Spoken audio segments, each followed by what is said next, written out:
Hi guys. I know it's just week 5, but I want to take a moment to talk with you about next week's assignment, Discussion Board Forum 2, which you will complete in week 6, the thread due on Thursday and your 2 replies on Sunday. Now, in that assignment, you will turn your attention to the letters in the New Testament we call the general epistles. They are general not because they have no specific occasion or context that precipitated them, but rather because they are not addressed to one specific congregation, as for example, most of Paul's letters were. They are general only in the sense that they were intended to be read in multiple congregations, rather than in one congregation. But they are not general in the sense that no specific problem or issue precipitated them.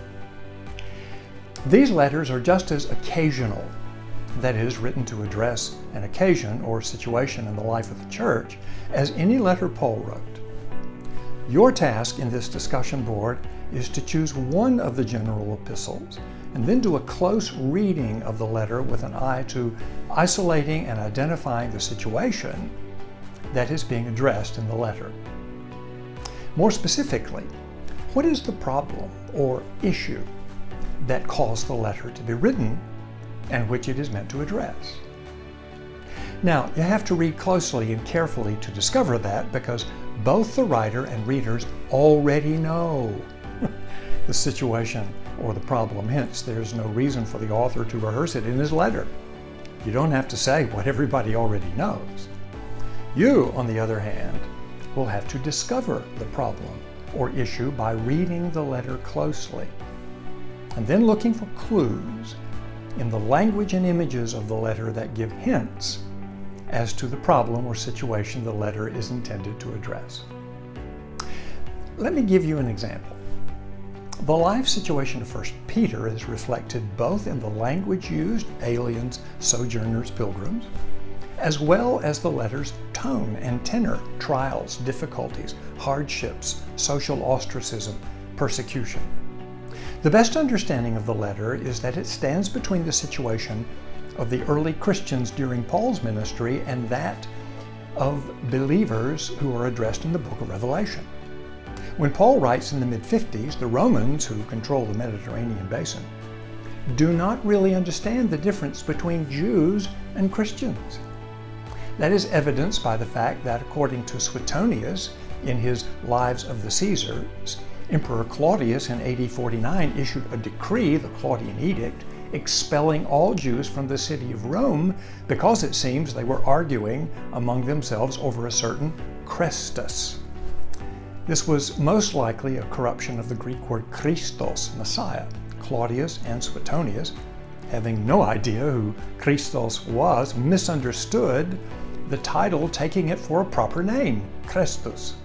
Most likely, Jewish Jesus followers were arguing with Jews who did not believe that Jesus was the Messiah over whether or not Jesus was in fact the Christos, or the Jewish Messiah.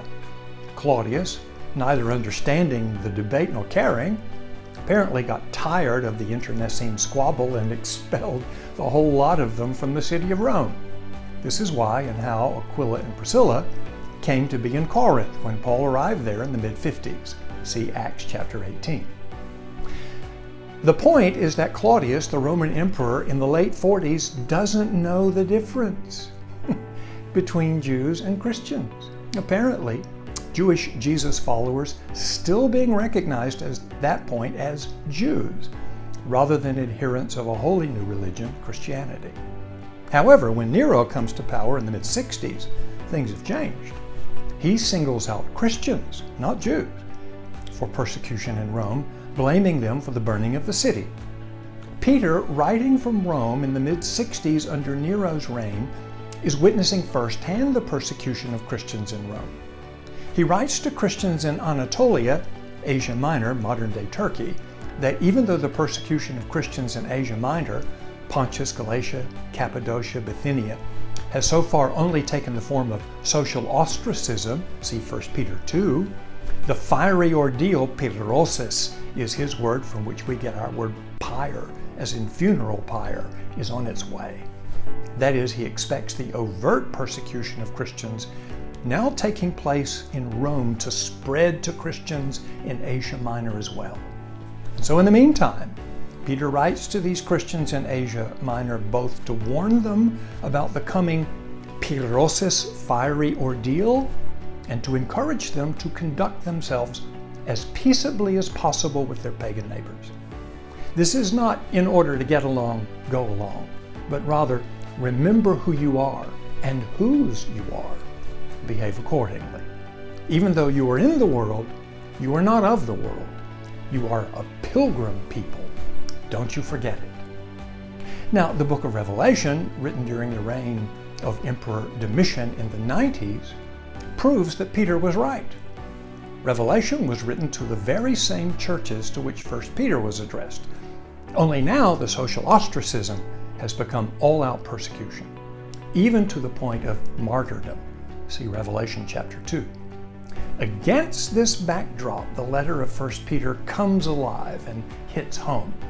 That's your task in this discussion board, to do a close reading of one of the general epistles, your choice, and try to discover in the hints and clues in the letter the issue, problem, situation the letter is meant to address. Now, I know that this may be a new way of reading the New Testament letters for some of you who are accustomed to reading them as little collections of unrelated verses, but they are not. They are real letters written by a real person to real people with real problems. Your assignment is to discover that for yourself by reading your epistle as a letter, really, rather than merely as a collection of verses. Try this, and I think you will find this exercise not only to be a good learning experience, but great fun. Let the conversation begin.